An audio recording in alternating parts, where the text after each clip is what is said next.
Hello everyone! So, ito na po si Kilua. Ito yung shoes. Ayan. Ito yung short.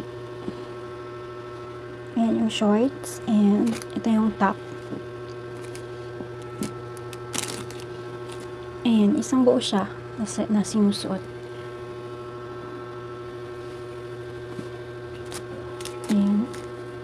Una kong ginawa itong panloob. Long sleeve. Ayan. Tapos half lang yun dito sa likod, sa loob.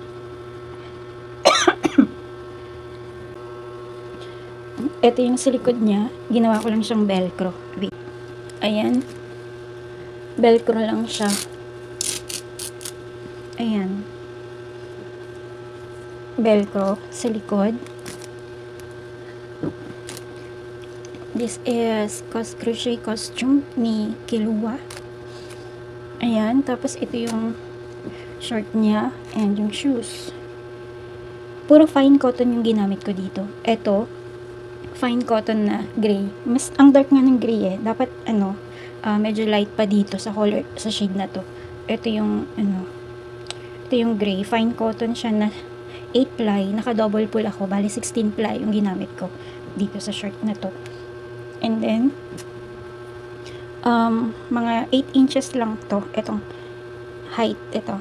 Tapos yung width, syempre, kung ano yung waistline ni baby, yun yung susundin nyo sa width. Puro double crochet lang yung ginamit kong stitch. And then dito naman, wala akong makitang kakulay talaga ng shoes ni Kilua, kaya itong violet na ginamit ko. Itong violet na to, Indophil yarn siya, 4 ply. Ayan. Tapos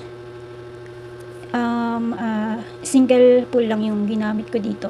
Tapos ito naman, kulay na ito, double pull din na fine cotton. Ayan. Ito fine cotton din siya.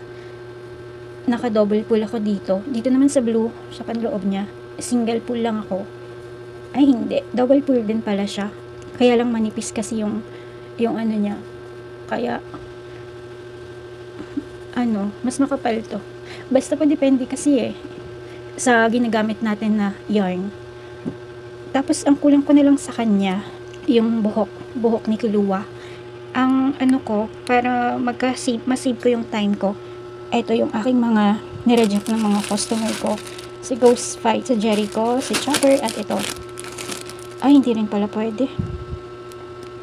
Ang bala ko sana, yung buhok niya, yung gagawin ko nilang buhok ni Kilua. Kaso, hindi pala pwede kasi meron nga pala siyang gray dito. Okay, akala ko pwede.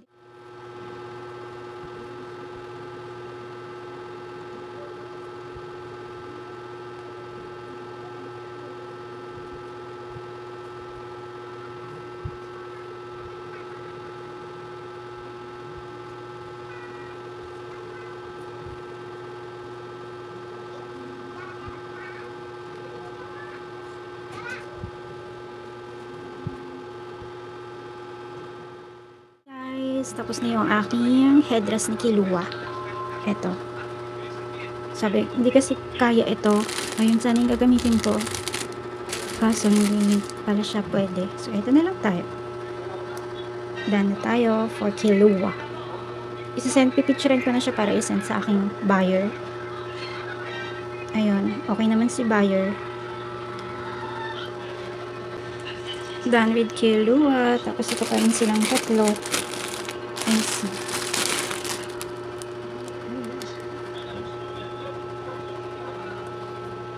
Yung headdress ni Kilua, fine cotton lang din yung gamit ko. Wala kasi akong Indophil yarn. Tada! Puro fine cotton yung stock ko. Wala pa akong stock na Indophil. So, thank you for watching. If you have a question, please comment down below. And please subscribe na rin po sa aking YouTube channel and Facebook page. And you can visit na rin yung Shopee shop ko sa and you can visit na rin yung Shopee shop ko na Wishes Crochet.